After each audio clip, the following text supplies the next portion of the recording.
Deep underground in an undisclosed location, Tread Comics presents The Transformers. The Transformers is a half-hour American animated robot superhero television series which originally aired from September 17, 1984 to November 11, 1987. The Transformers is the first of many series in the Transformers franchise. It was based upon Hasbro's Transformers toy line, itself based upon the Diaclone and Microman toy lines originally created by Japanese toy manufacturer Takara, and depicted a war amongst giant robots that can transform into vehicles and other objects.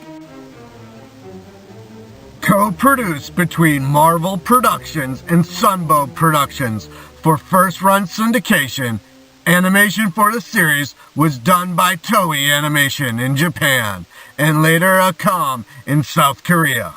The series was supplemented by a feature film, The Transformers the Movie, in 1986, taking place between the second and third seasons. This series is also known as Generation 1, a term originally coined by fans in response to the rebranding of the franchise as Transformers Generation 2 in 1992, which eventually made its way into official use. The Transformers toy line and cartoon animated series was inspired by the Japanese toy line Microman, an Eastern descendant of the 12-inch G.I. Joe action figure series.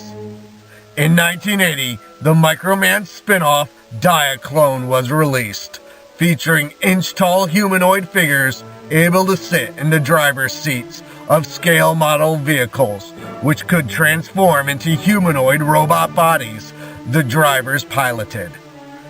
Later still, in 1983, a Microman subline, Microchange, was introduced, featuring quote-unquote actual sized items that transformed into robots, such as microcassettes, guns, and toy cars.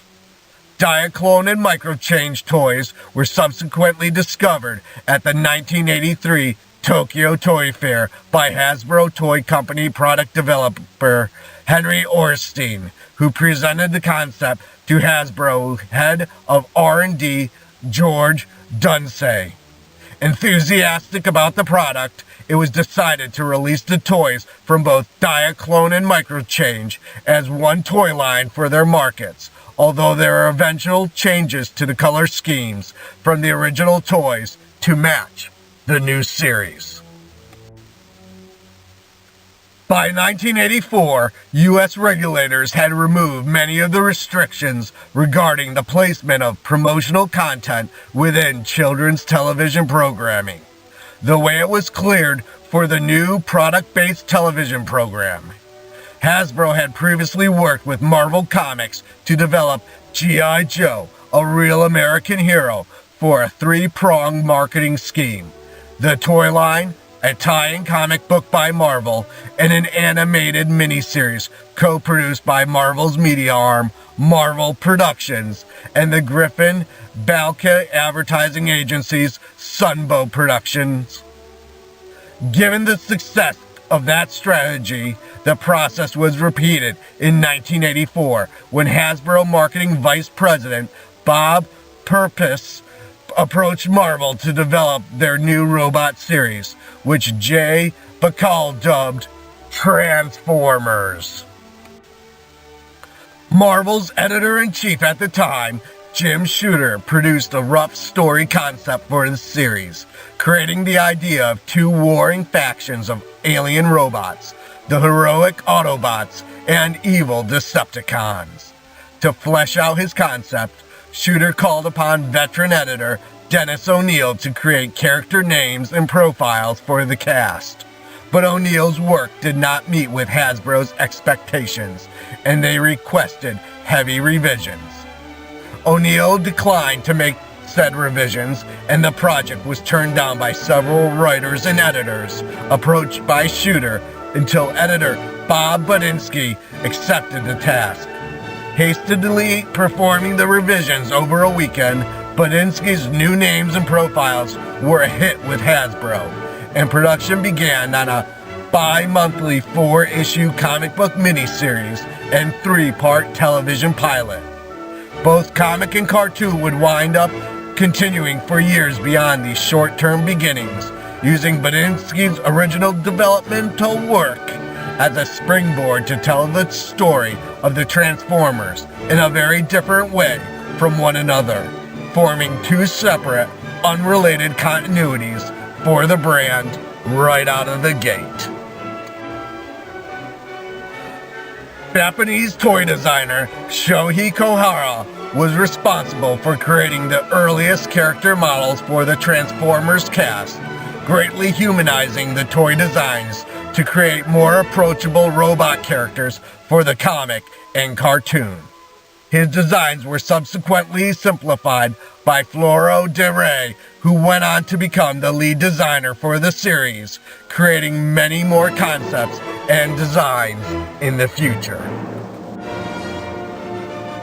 The 3-part pilot miniseries, retroactively titled More Than Meets the Eye, first aired in the United States in September of 1984. The story follows Optimus Prime's heroic Autobots and Megatron's evil Decepticons as they leave their metallic homeworld of Cybertron to search for new sources of energy to revitalize their war efforts, only to crash land on Earth, where they remained entombed and offline for 4 million years. Awakening in the year of 1984, the Decepticons set about pillaging the energy sources of Earth, while the Autobots, aided by human father and son, Sparkplug and Spike Whittaky, attempted to protect the new world on which they find themselves. The miniseries concluded with the Decepticons believed dead after their space cruiser is sent plunging into the ocean depths, while the Autobots prepare for a return to Cybertron.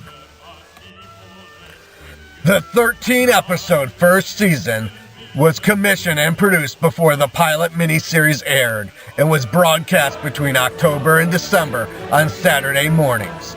Story edited at Marvel Productions by Bryce Malek and Dick Robbins, the season begins with the revelation that the Decepticons have survived the events of the pilot and follows them as they set about constructing a space bridge to teleport resources back to Cybertron. A loose story arc centered on this technology spans the season, culminating in The Ultimate Doom, a 3-part episode in which the Decepticons teleport Cybertron itself into Earth's orbit. The paraplegic computer expert Chip Chase joins Spike and Sparkplug as a new human ally for the Autobots. This season also introduced several new characters from the upcoming 1985 product line in advance of the toy's release, including Skyfire, the Dinobots, the Insecticons, and the first combiner team, the Constructicons, who are able to merge into a giant robot, Devastator, whose introduction was set alongside a climactic one-on-one duel between Optimus Prime and Megatron that served as part of the season finale. 49 further episodes were commissioned for the show's second season in 1985, bringing the total number to the magic number of 65 required to move the series into a weekday broadcast syndication. Compared to the first season, Season 2 stories are more episodic, with many of them able to air in whatever order networks choose. Episodes would often spotlight individual characters or group of characters as a means of promoting their toys, and later in the season, the lore of the series would be expanded on as the history of Cybertron and the origin of Optimus Prime were discovered. and significant cartoon original characters like Alpha Troy, the first female Transformer characters, were introduced. A new recurring human cast member was also added in the form of Spike's girlfriend, Carly. Partway into the season, the remainder of the 1985 product line was introduced, mostly through the two-part episode Dinobot Island. These characters, like the first-year cast, were largely derived from Takara's Diaclone and Microchange lines, including new Autobot car and mini vehicles, and Decepticon jets, and giant Autobot Sentinel Omega Supreme, and Decepticon triple changers, Astro Change, and Blitzwing. To expand the line, however, Hasbro also licensed several toys from other companies, including Takara's Japanese competitor, Bandai. Legal complications arose from incorporating the first of these, Skyfire, into the first season, resulting in the character quickly being phased out early in Season 2, and meant that none of the other Bandai-derived characters featured in the series.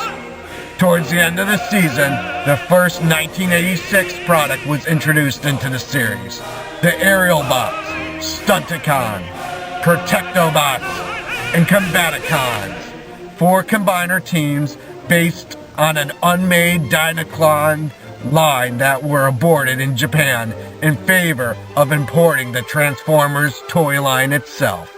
To promote these new toys even further in Japanese markets, a single Japanese exclusive episode, Transformers Scramble City, was released direct to video in the spring of 1986.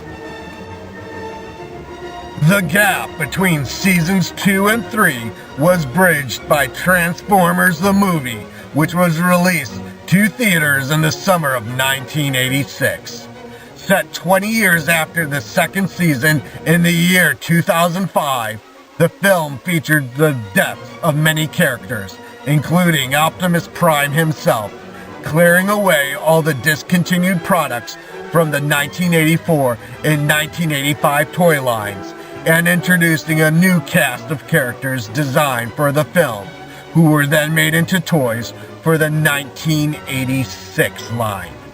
Young Autobot Hot Rod used his power of the Autobot talisman known as the Matrix of Leadership to become the new Autobot leader, Rodimus Prime, in defeating the world-eating robot planet, Unicron. Season 3 picks up where the movie leaves off, with the Autobots now in control of Cybertron once more, working to restore their homeworld and serving as peacemakers for the worlds all across the galaxy.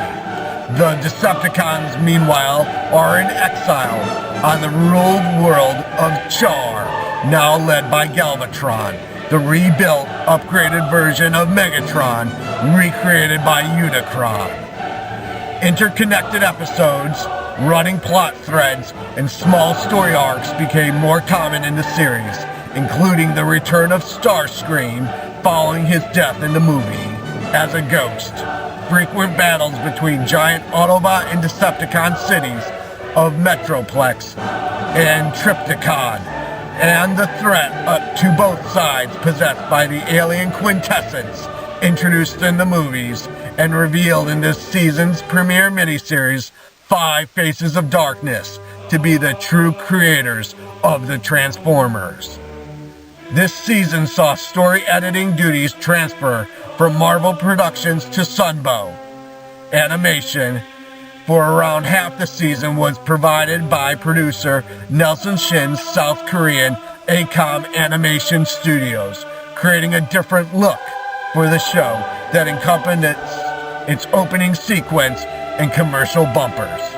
The death of Optimus Prime proved a controversial move and did not sit well with the viewing audience, resulting in a letter-writing campaign that ultimately compelled Hasbro to resurrect the Autobot leader in a 2-part season finale called The Return of Optimus Prime, which aired in March of 1987. The series came to a close in November of 1987 with the broadcast of the fourth season, a three-part finale miniseries named The Rebirth. This packed adventure was written by regular series writer David Wise, sent the Autobots and Decepticons to the alien worlds of Nebulos, where they bonded with the native Nebulans to become headmasters and target masters. The series concluded with the successful restoration of Cybertron at last, but the Decepticons stole the final scene, their threat not yet squashed. The Transformers did not, however, disappear from American airwaves as the fifth season aired in 1988.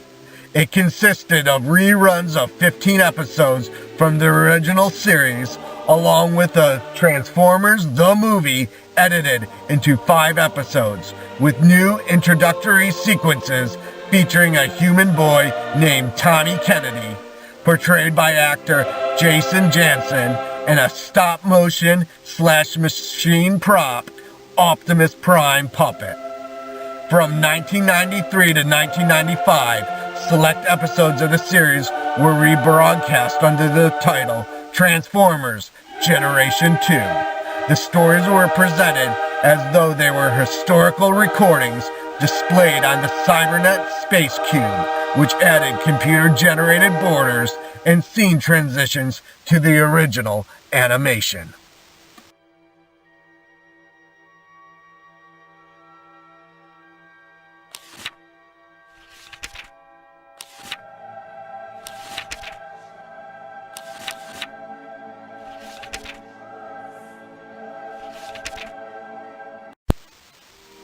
Deep underground in an undisclosed location, this is Tread Comics presents The Transformers, the Movie. The Transformers, the Movie is a 1986 animated film based on the Transformers television series, in turn based on the Transformers toy line created by Hasbro. It was released in North America on August 8, 1986, and in the United Kingdom on December 12, 1986. The film was co-produced and directed by Nelson Shin, who had also produced the original Transformers television series. The screenplay for The Transformers the Movie was written by Ron Friedman, who would create the Bionic Six a year later. The movie featured the voices of Eric Idle, Judd Nelson, Leonard Nimoy, Casey Kasem, Robert Stack, Lionel Standard, John Muscata Jr., Peter Cullen, Frank Welker. It also marked the final roles of both Orson Welles, who died the year before its release, and Scatman Crothers, who died months after its release. The film's story takes place in the year 2005, 20 years after the events of the TV series' second season, and serves as a bridge into the third season of the Transformers More Than Meets the Eye animated series. After the death of Optimus Prime during a devastating assault on Autobot City, the remaining Autobots are pursued by Galvatron, the regenerated form of Megatron and servant of Unicron, a planet-devouring transformer who sets out to consume Cybertron. The film is set to a soundtrack of synth-based incidental music composed by Vince DiCola and hard-driving metal music performed by various groups. The film featured several grand battles in which multiple characters meet their end, often in somewhat brutal fashion. This has led to the film being considered surprisingly dark, given its target audience. In the year 2005, the war between the Autobots and Decepticons have culminated in the Decepticons conquering their home planet of Cybertron, while the Autobots operate from its 2 moons, preparing for a counter-offensive. Optimus Prime sends an Autobot shuttle to Earth's Autobot City for Energon supplies, but the Decepticons, led by Megatron, commandeer the ship and kill the crew, consisting of Ironhide, Ratchet, Prowl, and Brawn. Traveling to Earth, the Decepticons attack Autobot City, slaughtering many of the Autobots and leaving only a small group alive, including Hot Rod, Cup, Ultra Magnus, RC, Springer, Blur, Perceptor, Blaster, and the human, Daniel Wickedy. On the next day, Optimus Prime and the Dinobots arrive as reinforcements. Optimus Prime single-handedly defeats the Decepticons and engages Megatron in a climactic battle that leaves both of them mortally wounded. On his deathbed, Optimus Prime passes the Matrix of Leadership to Ultra Magnus, informing him that its power will light the Autobots' darkest hour. Optimus Prime then dies. The remaining Decepticons retreat from the battle at Autobot City and head back to Cybertron. Mid-journey, they jettison their wounded from Astrotrain, including Megatron, at the hands of his treacherous second-in-command, Starscream. Drifting in space, the wounded are found by Unicron, a giant sentient cyber planet who consumes other planets. Unicron offers Megatron a new body in exchange for destroying the Matrix of Leadership, which has the ability to destroy him. Megatron reluctantly agrees and is converted into Galvatron, while the corpses of the Decepticons, jettisoned along with him, are used to create his new troops. Going to Cybertron, Galvatron crashes Starscream's coronation as Decepticon commander and destroys him before traveling back to Autobot City to eliminate Ultra Magnus. The surviving Autobots escape in separate shuttles, which are damaged by the Decepticons and crash land on different planets.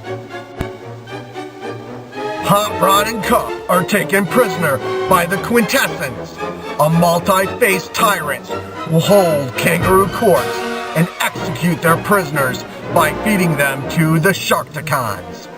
Hot Rod and Cup learn of Unicron from Karax, a survivor of Lithone, a planet devoured by Unicron. After Karax is executed, Hot Rod and Cup escape their own trial, aided by the arrival of the Dinobots and the small Autobot Wheelie, who helps them find a ship to leave the planet. The other Autobots land on the planet Junk, where Galvatron kills Ultra Magnus and seizes the Matrix of Leadership, intending on using it to control Unicron. The Autobots reunite and befriend the local Junkians, led by Wreck-Gar, who then rebuilds Ultra Magnus. Learning Galvatron has the Matrix of Leadership, the Autobots and Junkians fly to Cybertron, which Unicron, discovered to be a gigantic transformer, has also now in robot form began to destroy Cybertron. The Autobots crash their spaceship through Unicron's eye, but they end up separated. Daniel rescues his father, Spike and Jazz, Bumblebee and Cliffjumper, from being devoured. Hot Rod confronts Galvatron, who tries to form an alliance, but is forced into attacking Hot Rod by Unicron. Hot Rod obtains the Matrix of Leadership, which converts him into Rodimus Prime, the Autobot that Optimus said would light their darkest hour. Rodimus tosses Galvatron into space and uses the Matrix of Leadership's power to destroy Unicron from the inside. The Autobots celebrate the war's end and Cybertron's retaking with Rodimus Prime's inauguration while Unicron's severed head orbits Cybertron. The Transformers the movie was budgeted at $6 million, 6 times greater than the budget used to create 90 minutes of the regular cartoon series. Nelson Shin's team of almost 100 personnel normally took 3 months to make one episode of the series, so, despite the extra budget, faced considerable time constraints in making the film, whilst also continuing production on the TV series at the same time. According to Shin, the decision on which characters to include or kill off were made by Hasbro. Quote unquote, they created the story using characters that could be best merchandised for the film. Only with that consideration could I have freedom to change the storyline. Shin also came up with the concept of the Transformers changing colors when they died. Quote unquote, when Optimus Prime died, I changed his color from red and blue into gray to show that the spirit was gone from his body. Toei Animation Vice President Kozo Morishita spent 1 year in the United States during the production of the film. Morishita survived the art direction, insisting the Transformers themselves be given several layers of shading and shadows to give them a more dynamic and detailed appearance. The Transformers the movie was also the final film to which Orson Welles contributed before his death.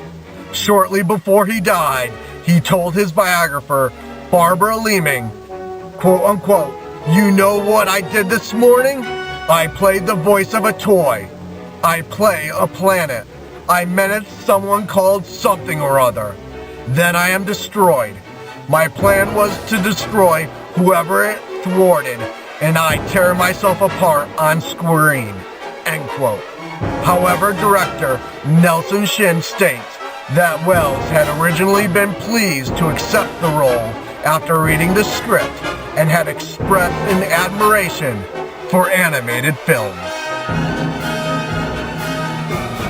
Transformers the movie was released on 990 screens in the United States and grossed $1.7 million on its opening weekend. It opened in 14th place behind About Last Night, which had been in theaters for 5 weeks at the time. The film's final box office grosses was $5.8 million, which made it the 99th highest grossing movie of 1986. Hasbro lost $10 million on the combined poor performances of Transformers the movie and their previous collaboration with De Laurentiis Entertainment Group's My Little Pony the movie. However, Transformers the movie has become a cult classic. The film has been remastered and rescreened at night since.